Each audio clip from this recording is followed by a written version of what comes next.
Hey everybody, I wanted to make another video, and this one, a little update about what is wrong with me. I've been getting a lot of testing done at New York Presbyterian for few months now, and it's been really interesting, like from a scientific perspective, to see a bunch of things that I always had wrong, but I didn't really know it. I didn't know the nuances. For example, I knew I had psoriasis, but I didn't know that it was the autoimmune kind. I had a feeling, but I didn't know for sure. And they are really into doing lots of specific and detailed tests to figure out exactly what is wrong with somebody. So that's been pretty amazing.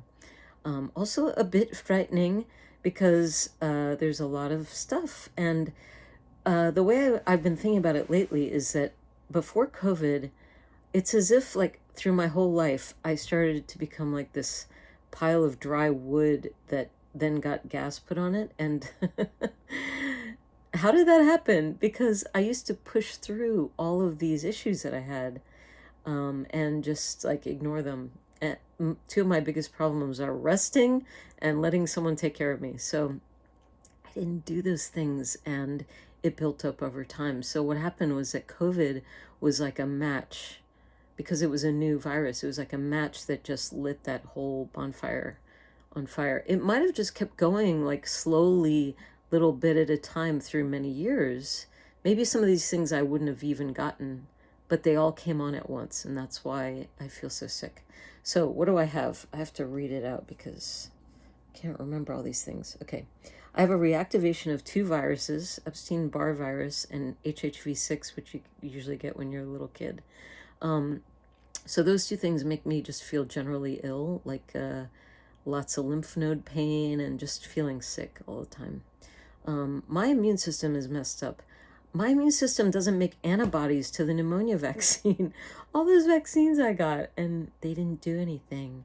I also possibly have Sjogren's disease. I have a bunch of markers for it, and that's a chronic autoimmune disorder. Yay! I also have the kind of psoriasis that's an immune disorder. So it makes sense that my whole life I always caught everything that everyone had and had it much worse. Like I had chronic bronchitis, chronic sinusitis, tonsillitis. I had all the itises. Itisville. Anyway, good times, good times. COVID also brought on a lot of autonomic dysfunction for me. I have postural orthostatic tachycardia syndrome, which is called POTS, and that makes it really hard for me to be vertical right now. It's a very annoying condition where my heart rate goes up like more than 40 beats per minute when I stand up, and that's not normal. But it wasn't caught because I was an athlete, basically. So my heart rate, my resting heart rate is like 44 to 46, which is really low. So they didn't know that this was happening until a very smart nurse practitioner woman figured it out. She's like, you need to do the NASA lean test. And when I did it, she's like, wow, you have autonomic problems. Anyway, on top of chronic migraines I've had since I was 7, I now also have vestibular migraines and visual vertigo, which is a pain in the because it means that I get vertigo sort of constantly and randomly, but it's not the kind you can fix with that maneuver because it isn't about the crystals in your ear. It's about your central nervous system. The other thing is that I can't really look at scrolling things or movies very easily. When things are moving quickly, even my own eyes, I get really dizzy. The only fix for that right now is to close one eye.